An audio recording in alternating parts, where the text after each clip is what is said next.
कोकाटेंच्या जामिनावर सुनावणी सुरू आहे आणि महत्त्वाचा युक्तिवाद दोन्ही वकिलांकडून केला जातोय। या दरम्यान न्यायमूर्ती यांनी देखील काही टिप्पणी दिलेली आहे आणि काही प्रश्न विचारलेले आहे। निष्काळजीपणा हा वारंवार होतोय असं न्यायमूर्ती यांनी म्हटलंय। तुम्ही जमीन होती हे कबूल आहे का तुम्हाला, असा प्रश्न न्यायमूर्ती यांनी कोकाटेंच्या वकिलांना विचारला। त्यावेळेला ही जमीन वडिलोपार्जित आहे असा उत्तर कोकाटेंच्या वकिलांनी दिलेला आहे। त्यामुळे निष्काळजीपणा हा वारंवार समोर येतोय अशी टिप्पणी यावेळेला सुनावणी दरम्यान न्यायमूर्तींनी दिल्याचं आपण पाहतोय।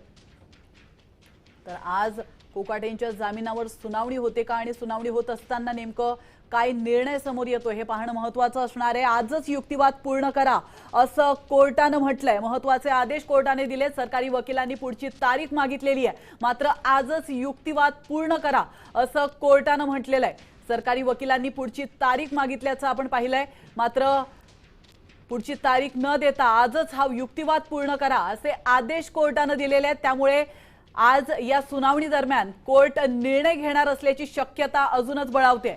मी आजच निकाल देणार, युक्तिवाद पूर्ण करा असे आदेश, असे निर्देश कोर्टाने दिलेत। राज्य सरकारने वेळ वाढवून मागितलेला आहे, मात्र पुढचा वेळ मिळणार नाही। जे काही होणार ते आजच होणार असं स्पष्टपणे कोर्टाने सांगितलंय।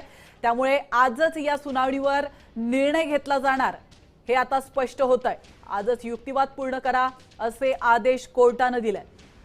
तर आपण पाहतोय कोकाटेंच्या जामिनावर आज सुनावणी होते आणि या दरम्यान सरकारी वकील देशमुख आणि कोकाटेंचे वकील कदम हे युक्तिवाद करताय। याविषयी अधिक माहिती घेऊयात आपले प्रतिनिधी सूरज मसूरकर यांच्याकडून।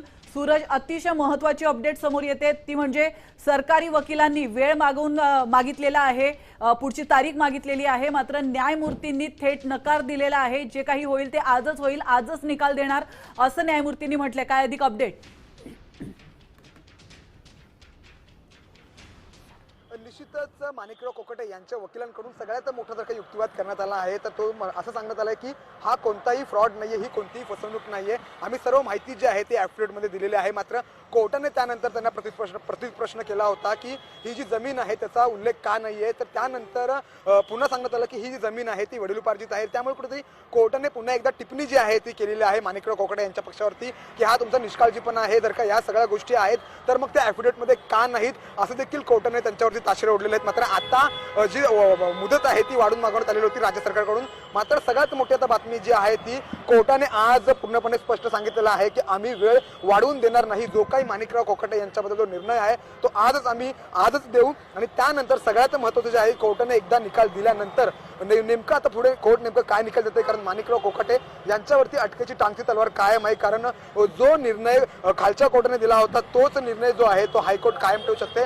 आणि आता सगळ्यात महत्त्वाचं म्हणजे हायकोर्टाने निकाल दिल्यानंतर माणिकराव कोकाटे यांच्या मेडिकल रिपोर्ट्सवरती सगळ्या पुढच्या गोष्टी ज्या आहेत त्या अवलंबून असणार आहेत। कारण पोलिसांची जी पुढची प्रक्रिया जी आहे ती मेडिकल रिपोर्ट्स यावरती अवलंबून आहे। एका ठिकाणी जर का कोर्टाने निर्णय दिल्यानंतर किंवा कोर्टाने निर्णय कायम ठेवल्यानंतर सगळ्यात महत्त्वाची जर का बाजू कुठे वळते तर ती म्हणजे माणिकराव कोकाटे यांच्या मेडिकल रिपोर्ट्सवरती। थोड्याच वेळात माणिकराव कोकाटे यांचे मेडिकल रिपोर्ट जे आहेत ते थोड्याच वेळात समोर येतील आणि त्यामध्ये नेमकं काय आहे हे पाहणं खूप महत्त्वाचं असणार आहे। सगळ्यात महत्त्वाचं म्हणजे त्याच मेडिकल रिपोर्टवरती माणिकराव कोकाटे यांच्यावरती अटकेची कारवाई होणार का किंवा त्यांना आजच अटक होणार का हे सगळ्यात महत्त्वाचं असणार आहे। जरी कोर्टाने निकाल दिला तर देखील माणिकराव कोकाटे यांना अटक होणार की नाही हे त्यांच्या मेडिकल रिपोर्ट्सवरतीच अवलंबून असणार आहे। आता सध्या कोर्टामध्ये जी सुनावणी आहे, जो युक्तिवाद आहे तो जोरदार सुरू झालेला आहे। मात्र कोर्टाने आजच आम्ही निकाल देणार, आम्ही कोणतीही वेळ वाढवून देणार नाही असं स्पष्टपणे सांगितलेलं आहे। आणि सगळ्यात महत्त्वाचं म्हणजे कोकाटे यांच्या पक्षावरती जे आहेत ते ताशेरे ओढलेले आहेत।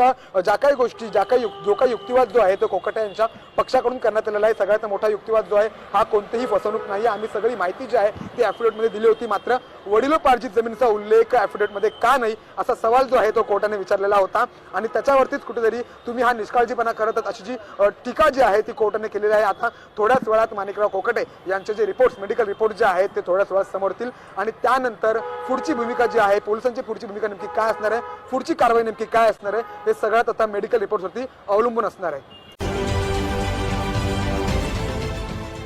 देश विदेशातील प्रत्येक घडामोडींचे लाईव्ह अपडेट मिळवण्यासाठी आता साम टीव्हीच्या सर्व सोशल मीडिया प्लॅटफॉर्मला लाईक, फॉलो आणि सबस्क्राईब करा।